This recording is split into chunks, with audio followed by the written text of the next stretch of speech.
نحمدہ و نصلی علی رسول الکریم۔ ساتھی نے لکھا ہے کہ ہم استغفار پڑھتے ہیں، وظائف کرتے ہیں، لیکن اس کے اثرات مرتب نہیں ہوتے۔ تو دیکھو، استغفار اور اعمال اور اسی طرح نوافل، سورہ یاسین، جس غرض کے لیے، جس عمل کے لیے، جس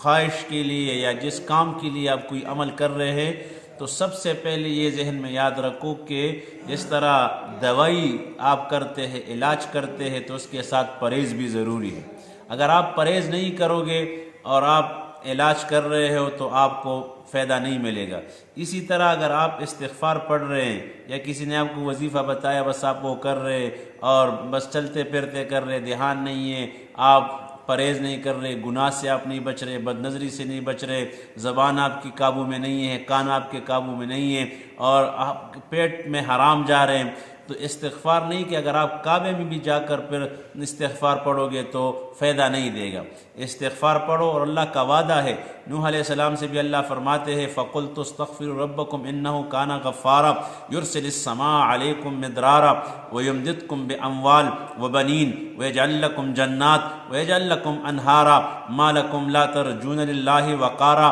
اے نوح، اپنے قوم سے کہو، اپنی امت سے کہو کہ توبہ کرے، استغفار کرے، جھکے میرے سامنے، میں کیا کروں گا، ان کو باغات دوں گا، ان کے لیے نہریں چل پڑیں گی، ان پر بارشیں برسیں گے، ان کے باغات میں، ان کے میووں میں، ان کے غلوں میں فائدہ ہوگا، اضافہ ہوگا۔ اور اگر ایسے نہیں کریں گے تو پھر بارشیں برسے گی، لیکن بارشوں میں برف کے اولے گریں گے، ان کے فصلوں کو تباہ و برباد کیا جائے گا۔ تو استغفار پر اللہ کا وعدہ ہے۔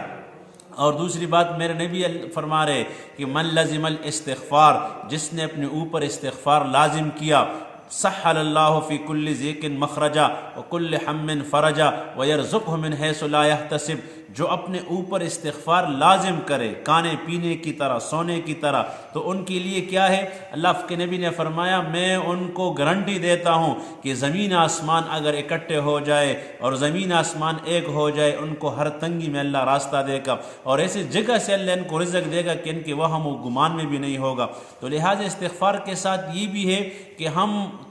پرہیز کریں، گناہ سے بچیں، اور دوسری بات یہ ہے کہ ہم پابندی کے ساتھ استغفار پڑھیں۔ یقین جو سب سے بڑی غلطی ہو یا کمی کہو وہ یقین کی ہے، یقین کے صحیح یقین کے ساتھ استغفار پڑھو، اور گناہ سے بچتے ہوئے استغفار پڑھو، پھر دیکھو کہ اللہ پاک کے وعدے تمہارے لیے کیسے پورے نہیں ہوتے۔ تو لہٰذا آپ استغفار پڑھتے جائیں اور اس میں ناغہ نہ کریں، معمول بنائیں، اٹھتے بیٹھتے استغفار، اور خاص کر ایمان والوں کا تو اللہ یہ تذکرہ فرما رہے کہ وہ رات کے اخیر میں استغفار کرتے ہیں، تہجد کے وقت۔ انشاءاللہ آپ اس کو اپنائیں، گناہ سے بچیں اور یقین کے ساتھ پڑھیں، انشاءاللہ اللہ پاک آپ کے ہر راستے تنگی میں اللہ آپ کو راستہ دے گا، اور جس کام کے لیے بھی آپ پڑھو گے اللہ پاک اس کو آپ کی حق میں اور وہ کام آپ کے لیے آسان فرمائے گا۔